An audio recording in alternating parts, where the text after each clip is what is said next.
Good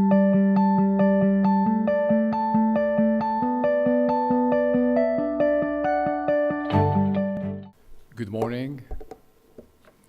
Your Excellency, ladies and gentlemen, I would like to start first by thanking Refinitiv for having me today. It's always good to be with colleagues and friends and a lovely place like Dubai. In my job as regulator, we meet most of the time with colleagues, regulators, with law enforcement, judicial authorities, discuss issues relating to our work. So when I'm invited to speak to such a distinguished group of compliance officers and bankers, I need always to pick up something of interest to you, that when you walk out from this summit, you always think of having added something to your information, and I hope I'll be doing so today. Today I'll be speaking to you on a subject of current importance. It's currently in development stage. It's about the beneficial ownership. If I'm asked what could be a core issue in the regime of money laundering, without any hesitation, I would refer to the beneficial ownership. I'm happy that Mr. Najjar mentioned today that still the KYC, which is closely linked to the concept I'm talking about today, is still one of the top concerns for all the practitioners in the field. But before delving into the subject, I'd like just to go with a quick overview on the framework for the money laundering. In 1989, just to be on the same page, everybody, I'm sure some of you would have known of it. In 1989, the OECD formed the Financial Action Task Force and requested the group to come up with some standards that countries would adopt within their local legislations to be considered as engaged in the global fight against money laundering. In 1990, they came up with what's known now to be the 40 recommendations, and these were endorsed by the World Bank, the IMF, and the UN, and they became the global standards for fighting money laundering. And FATF was acknowledged to be the standard setter for the money laundering standards. Now, what's the aim of the standards? The aim is as it's stated in the standards, is to protect the integrity of the international financial system from illicit financial flows. And how to do so? It's to conduct the financial investigations and following the money flows without any obstacles. And how to do so? We'd need, of course, higher degree of transparency, because if there is no transparency, then you would stop at a certain point in time, and you cannot drive a case to final conclusive end and successful end. So transparency, yeah, it's a good word, it's a nice word, but it's easier said than done. Why? When you come to implement and work through transparency, you would bump into some very good hurdles like the privacy and data protection laws. And this is a pretty serious issue. Privacy and data protection issues are enshrined in many laws and constitutions. It's a constitutional issue in many developed countries' world. So really to waive the privacy, it's a big issue, and that's not an easy thing to be done. And how the transparency is being circumvented, as you know, the bank secrecy that existed for a long time in many countries, the corporate vehicles, the trust are some ways that used to be widely used to avoid and waive and go circumvent transparency. Now, it's pretty important in any kind of financial investigation to reach the end. Reaching the end is really following through the transaction all the way to the end, and most importantly, identifying the persons, the natural persons behind it. And unless we connect people to money, we cannot reach a final successful conclusion of any financial investigation. So that's a paramount importance. As it is the case, breakthroughs in legislations normally do not happen, but on the heels of big crises. So it wasn't until 2016, the terrorist attacks in Europe and elsewhere, and the Panama Papers that gave really the big move to pierce the corporate veils and all the secrecy that used to be around it, and really elevate the transparency levels to new levels.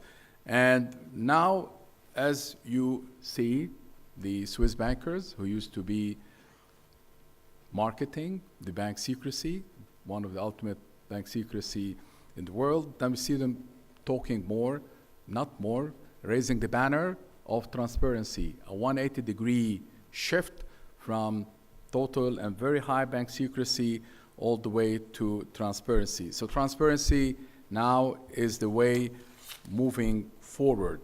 Now, to promote transparency, FATF issued more standards in their 2012 version, and there are quite some standards on technical standards, the 24 Rec 2425, and of course for those professionals that are cognizant of the standards, they can consult these two standards more, and the I-05, which is now the current focus of the FATF evaluations, and that's called effectiveness.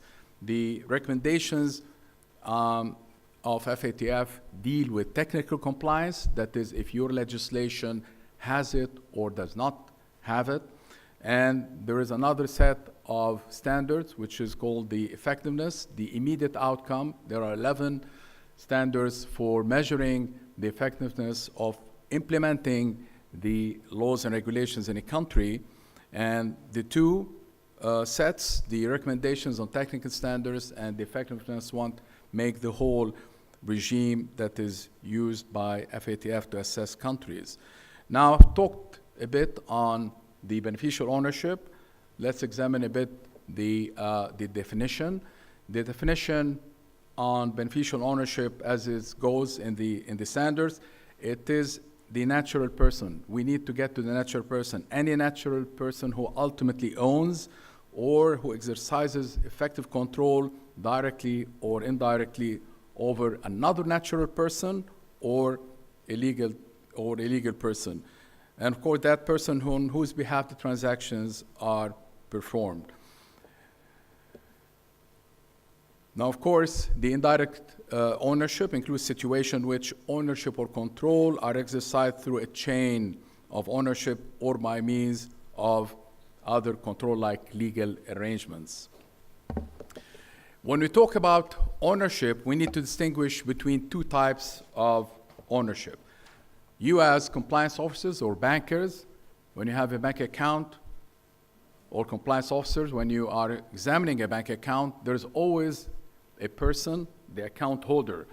The account holder is the legal owner, goes in front of all the authorities and to yourself. He is the registered account holder, so he is the legal owner. But is he the beneficial owner? Is he acting for himself, or is he a front for others? And that's the main difference. We have legal owners as shareholders, we have legal owners as account holders, but these legal owners may be fronts, they may not be the ultimate owners or the beneficial ownership owners. So this is the real issue, and this is the real challenge in finding really who exercises the final control and who actually is the beneficial owner.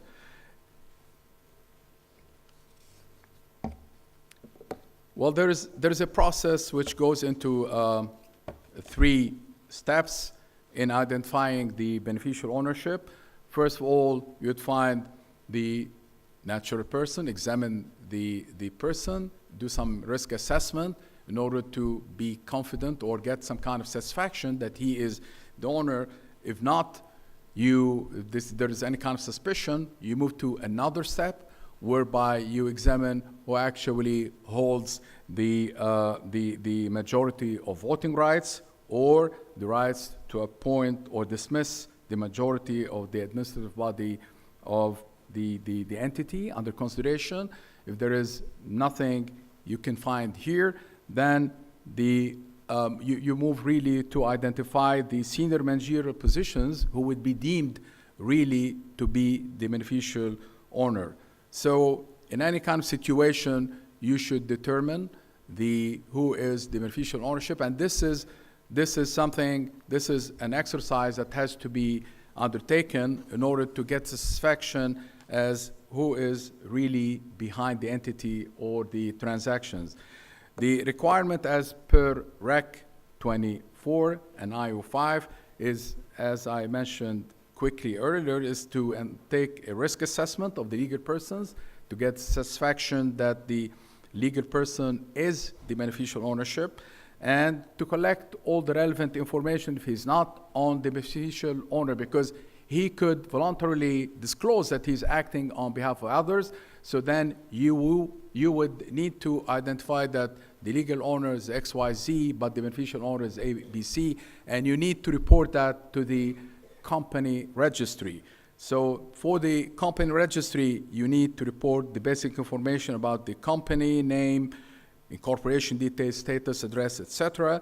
And all this information in the registry should be publicly available. And I'll explain how publicly is publicly available, because this may not be totally available to the public. There should be some supervision on the accuracy and validation of the information.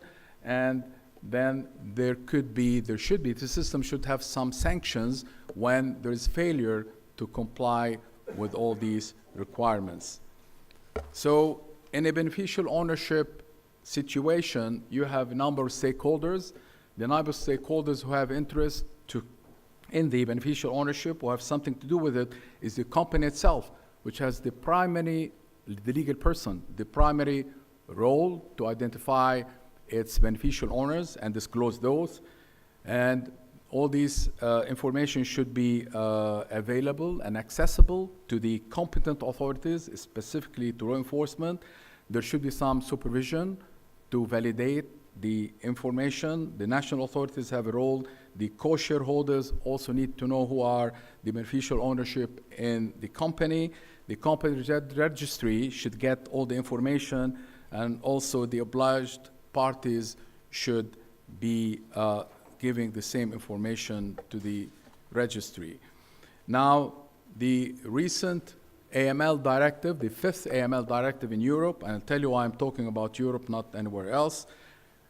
The current AML directive, which will be in force, it will be effective January 2020. So this is a pretty much a hot issue, a current issue, and many countries in the world are undergoing some transformation in their legislations to have the requirements in their local legislation. So the requirement is to make it in the 5th directive, it makes it an obligation to consult the beneficial ownership register whenever anybody is performing an AML due diligence. And the new directive enhances the powers of the financial intelligence units and facilitates the cooperation and information exchange among the domestic and international authorities.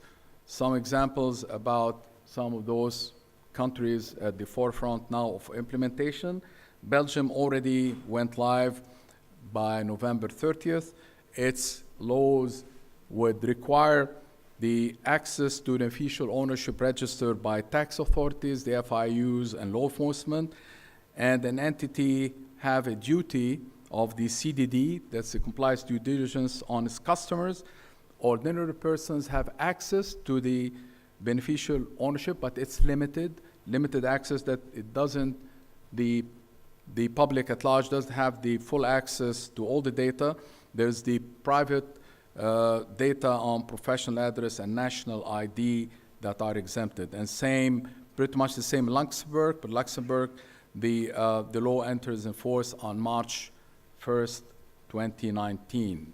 That's a few weeks back.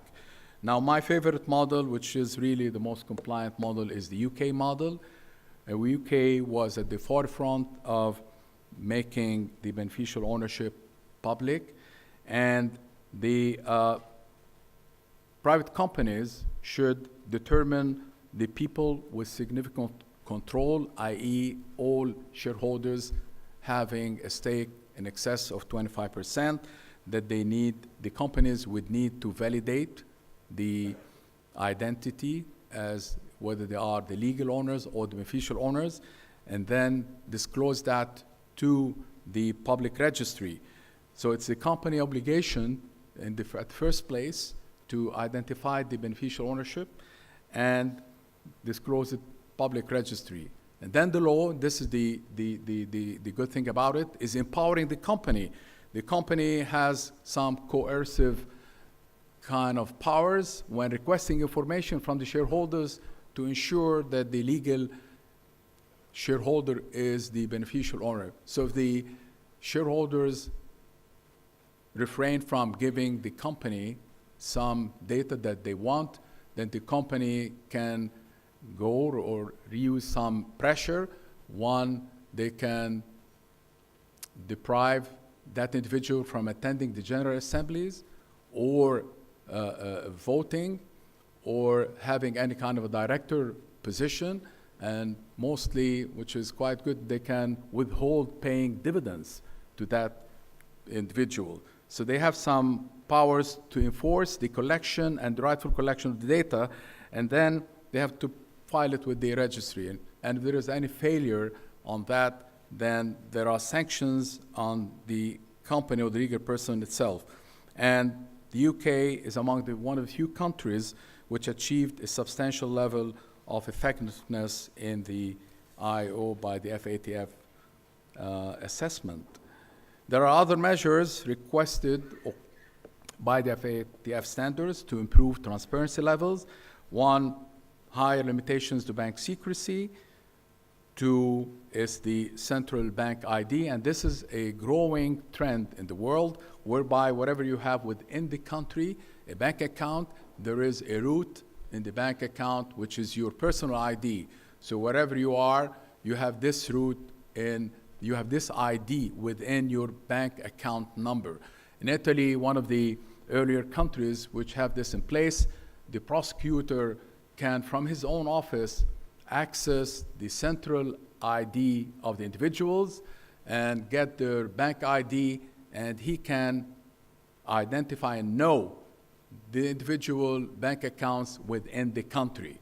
Then, of course, if he needs more information, he can go to the individual banking institutions and request detailed data. So the other measures include no bearer shares by the requirement. All countries should request the companies to turn bearer shares into nominal shares within a certain time frame. In my country, all companies were given a 2-year delay to shift all bearer shares into nominal shares, and this is the same in many other countries. No nominee shareholders or directors, and this is also a requirement. Then the financial intelligence units are given more powers to access data and know more about the beneficial ownership. Now, for the compliance officers, what is in it for the compliance officers? Certainly, there is a big role here whenever investigating a case, a suspicion, that due diligence should be extended. And here, the compliance officer should ask many more questions.